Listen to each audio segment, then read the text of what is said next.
अहिंसा। अहिंसा की सिद्धि के लिए सबसे प्रीति और सब में एक भगवान की अनुभूति। सत्य की सिद्धि के लिए सत्यमेव जयते शासन का भी उद्घोष है। सत्यनोत्तभिता भूमि, और भगवान सत्य स्वरूप है। देखो भाई, कई बार कुछ विषयों में बोला ना जाए तो मौन रहो, झूठ मत बोलो। झूठ बोलने से हजारों प्रकार की हानियां हैं। एक तो झूठ बोल करके फिर याद रखना पड़ता है इससे क्या बोला था और उससे क्या बोला था। सच्ची बात में बोलने में कोई आदमी को बोझ नहीं होता मन में। दूसरी बात यह होती है कि यदि झूठ बोलने की आदत पड़ गई ना, तो फिर माता पिता से, गुरु से भी, और फिर आपस में भी, व्यवहार में, व्यापार में, राजनीति में फिर झूठ ही बोलते रहते हैं। किसी भी प्रकार से झूठ नहीं बोलना। मनसा वाचा कर्मणा, झूठ बोलना, कई बार बुलवाना, कृतकारित, अनुमोदित, और झूठ का समर्थन करना। तीनों ही झूठ, हिंसा करना, कराना, उसका समर्थन करना। अहिंसा, सत्य, अस्तेय, किसी के भी पदार्थ की याचना चाहना नहीं करना। जो प्रभु ने दिया है वो बहुत है। भगवान ने हमारी क्षमता, योग्यता, पात्रता, सामर्थ्य, औकात से ज्यादा दिया हुआ है, ऐसा मान करके सदा तृप्त रहना।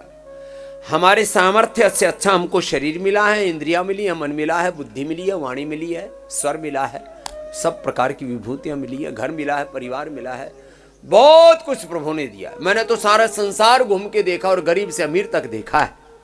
भगवान ने सबको सबकी औकात से ज्यादा दिया हुआ है। स्वामी रामदेव की क्या औकात थी? एक अनपढ़ माँ बाप के घर में, साधारण से किसान परिवार में पैदा हुआ। आप दुनिया के 200 लोगों, 200 देशों के 200 करोड़ से ज्यादा लोगों का प्यार मिल गया। और क्या चाहिए भैया? फालतू में आदमी फिर भी हाय हाय चलती रहती है।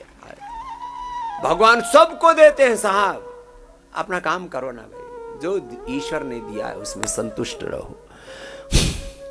अहिंसा, सत्य, अस्तेय, किसी के पदार्थ की याचना नहीं, कामना नहीं, चाहना नहीं, चोरी तो कतई नहीं।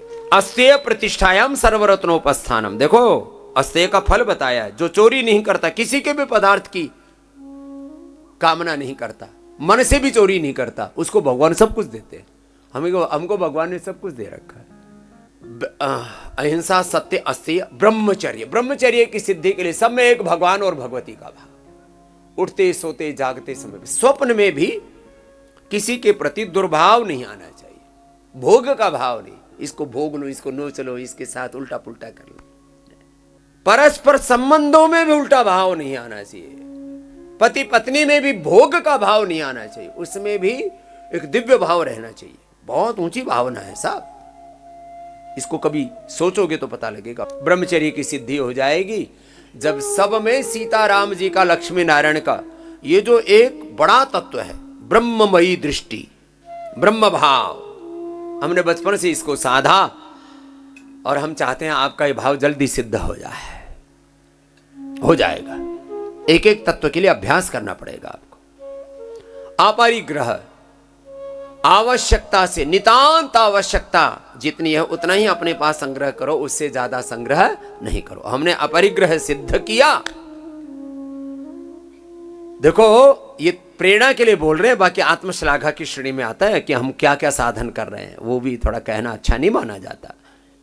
लेकिन हमने न्यूनतम अपनी आवश्यकताएं रखी, कपड़े से लेकर के, ओढ़ने बिछोने से लेकर के, नितांत न्यूनतम आवश्यकताएं अपनी रखो, बड़े सुखी रहोगे।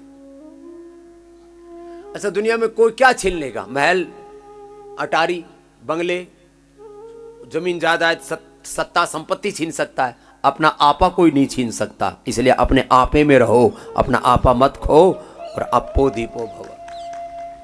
तब तुमको जीवन और जगत के, पूर्व जन्म के, इस जन्म के, पुनर्जन्म के सत्य भी आपको विदित होंगे। अपरिग्रह स्थरीय जन्म कथनता संबोधा, बड़े तत्व हैं ये।